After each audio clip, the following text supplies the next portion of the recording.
سلمان صاحب، ظاہر ہے ابھی سے پلاننگ کی ضرورت ہے، ابھی سے اپنے تھنک ٹینکس کو ایکٹیو کرنے کی ضرورت ہے. ہم اڑان پاکستان تو لانچ کر چکے ہیں، لیکن اس کے ٹارگٹس تک اگر ہمیں پہنچنا ہے تو ظاہر ہے ایران پر بھی ہمیں فوکس کرنا ہے دیگر ممالک کے ساتھ. جو الیکٹرک وہیکلز والی آپ نے بات کی، اس میں چائنا اس وقت بہت دلچسپی لے رہا ہے، دنیا میں بہت آگے بھی جا چکا ہے.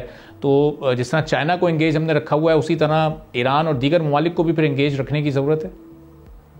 ہاں دیکھیں نا، اب چائنا کی جو الیکٹرک وہیکل کی انویسٹمنٹ ہے پاکستان میں، وہ کوئی تقریباً $100 ملین کی، اور ہونی یہاں پہ چاہیے تھی کم از کم $1-2 ارب کی، تاکہ یہاں پہ جو الیکٹرک وہیکل بنے وہ نہ صرف پاکستان کی ضروریات پوری کریں، بٹ وہ ایران، سعودی عربیہ، افریقہ اور یہ جو ہمارے ممالک ہیں ان کی بھی ضروریات پوری کریں.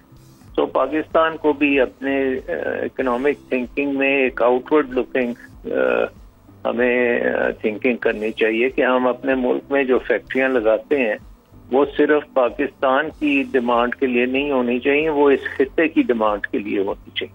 اور پاکستان اس خطے کا انڈسٹریل ہب بننا چاہیے، اس خطے کا آرٹیفیشل انٹیلیجنس کا ہب بننا چاہیے، اس خطے کی ویسے ٹریڈ کا ہب بننا چاہیے، جیسے سی پیک میں ہم بننے جا رہے ہیں. تو اس کے ساتھ ساتھ یہ ڈفرینٹ جو ویلیو چینز ہیں ان میں بھی ہمیں پورے خطے کے لیے پلاننگ کرنی چاہیے. سبسکرائب کریں اور بیل دبائیں تاکہ کوئی خبر رہ نہ جائے.